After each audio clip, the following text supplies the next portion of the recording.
Hey guys, it's Demo Man. Welcome back to the channel. Today, I'm going to do a live commentary over a game that I played recently. Just put out the Druid Bible Guide. There was an hour-long video with like probably 12 or so clips in there. People are saying, leaving comments like, more clips, man, not enough. Alright, give the people what they want. I have no idea if long-form content like this is going to be engaging or good for you guys, but I want to explain my thought process as we go through and teach you guys a thing or two. So, you can see, first thing I do, spawn rush. 25 seconds into the round, I've got my first kill. This guy was still killing the very first mob when I actually got on top of him. He was not ready for the fight. He was undergeared. He was not very good. It's not a brag or anything. I'm min-maxing, not min-maxing on this specific loadout, but I've got pretty good gear. I'm at 124 gear score. I've got actual strength. I'm sitting at 27. So I hit hard. This guy came in with clearly nothing. So I quickly loot him, and now we're off to the races to go find a new target. Chicken Dash gives you the space that you need to get a nice lineup on the door. You can just stay in rat form through most of the map. And I would just recommend spending like half of a day doing nothing but gob caves and just ratting around, man. Seeing how fast you can go through the map. Make it a challenge to visit every single module in a round. See if you can do it. See if you can navigate without dying, without getting hit by mobs. If you stay to the left here on these push out blocks as a rat, you can't get hit, so it's pretty easy to change here. Just be careful of the spear / bola guy here because he can hit you, and then when you fly through this, stay left so you don't hit those spikes. Okay, so I'm just gonna go check Cyclops now. I think, okay, maybe somebody's at Cyclops. I'm also checking spawns. I love to check prison. A good way to know if somebody has spawned at prison is when you go through and look if the back jail cells are open. Almost assuredly someone has spawned here. Missed my nice little door jump. There it is. Okay, so those jail cells are closed, so I think to myself, okay, nobody spawned here. Let me clear this guy. This is a pretty hot spot on the map. Having this bola guy cleared here is very valuable. Alright, we jump through. And we bump into our next opponent. We have a bear, another druid. I always feel bad killing other druids, but I do like gear. So we come in, he commits to panther really early into bear, which is a terrible move. I'm looking at this guy thinking he's got a straw hat. Okay, I'm trying to figure out what kind of build he is. He's probably a strength druid. He's probably a bear just like me. He hits me while I'm in bear form and that dream fires him, so that gives me time to get out, get myself 2 heals, and keep the heals rolling for the fight. I bop this treant to get it out of the way. He comes in as a panther, gets bopped by my bear. I know he's really low at this point.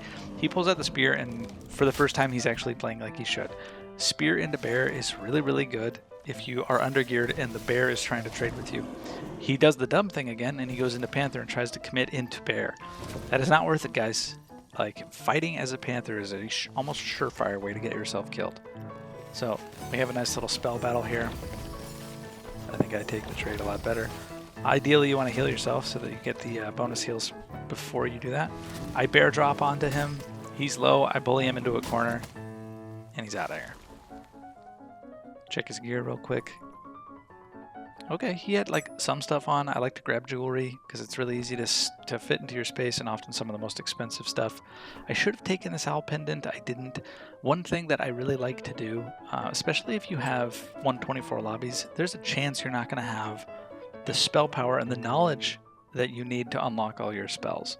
So I like to look for knowledge gear in the middle of the round, often on the people that I kill, to unlock those spells mid-round. In this situation, if I had taken that owl pendant, I'm blowing the horn because he's a druid and I feel bad. If I had taken that owl pendant off his body, I could toggle it on to get my spells unlocked. Oh, it looks like I do have spells unlocked in this round. But if you're building like total min-max for strength, there's a chance you won't have your spells, and finding that knowledge gear can allow you to toggle it when you jump into cover, get your restores out, get your heals out, and then just go back to your ox pendant if you need to. Alright, so this guy's dead, leaving this module.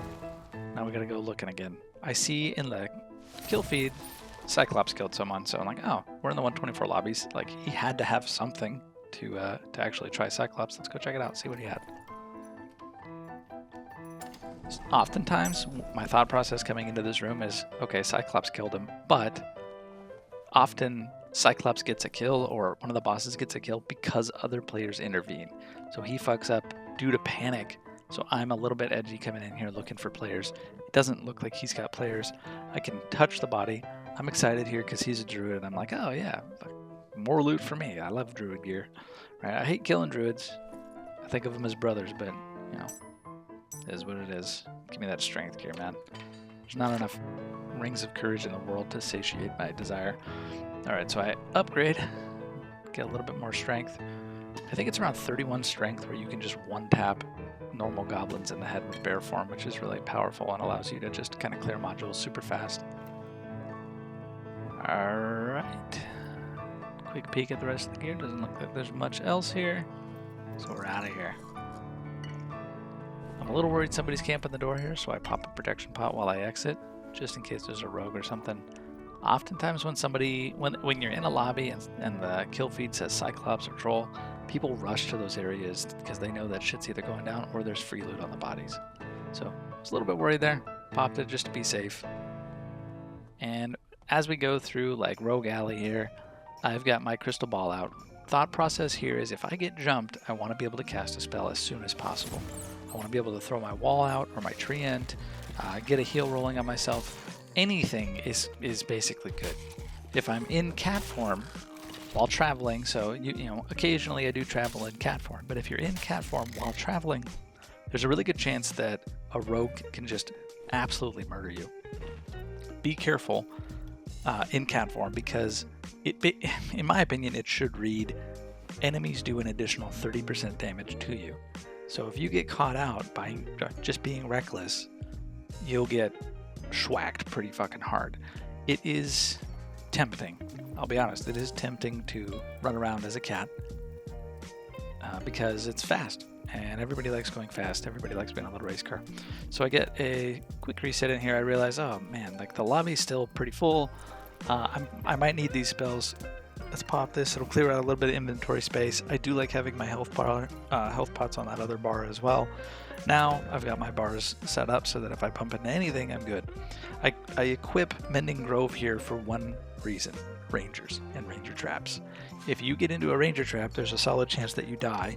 If you have Mending Grove in the pocket, you'll have enough time to cast it during your dream walk. If you get into a ranger trap and you're dream walking, you cannot disarm it because you can't interact with anything. It gives them even more time to react to your situation, so you have to be preemptive. I like Mending Grove, it's the biggest heal you have. If you do step on a ranger trap, pop Mending Grove at your feet, jiggle and disarm and try to get out of it without dying. It's going to be tough though, guys. Alright, so we come into mid here. I look to the right and I see a player. I go into cat form to hide my pots. I try to do the chicken dance. I fuck it up, but it doesn't really matter because this guy's not paying attention. I go into bear, I bop him in the head once, bop him in the head twice, and he folds. You know, you're going to bump into players that are either undergeared or just new-ish players in these lobbies. If you're learning, that might be a benefit to you. You might see that as something good. Not trying to glorify killing newer players or anything like that, but this is how you get reps in. This is how you figure out how to play the class. If you have decent gear, you come into the 124 lobbies, it gives you room for error. You can get hit a couple more times. You can figure out what you're fucking up. And then if you do bump into somebody else that's also gearing for the 124 lobby, you have a fighting chance and you can figure out how to fight that class for real without having to deal with the uber giga chad builds. All right, so this ranger hits me, I dreamwalk. Other newer druids will panic when they dreamwalk. I just got hit, I need to get out of here. I use it as an opportunity to gap close. You can see that this guy's not wearing armor. He's trying to play for movement speed here. He tries to come in with a spear to box in with a druid, which is the dumbest play he possibly could. He gets bop on me in bear form, and I know he's low, so I try to gap close with the panther to secure a kill. He lands a couple good knockbacks. I get out of panther really quickly because I don't want to take that extra damage. I'm just low enough that he could probably get a cheeky hit on, so I dip out of here. I do what druids do best. I go for a quick reset.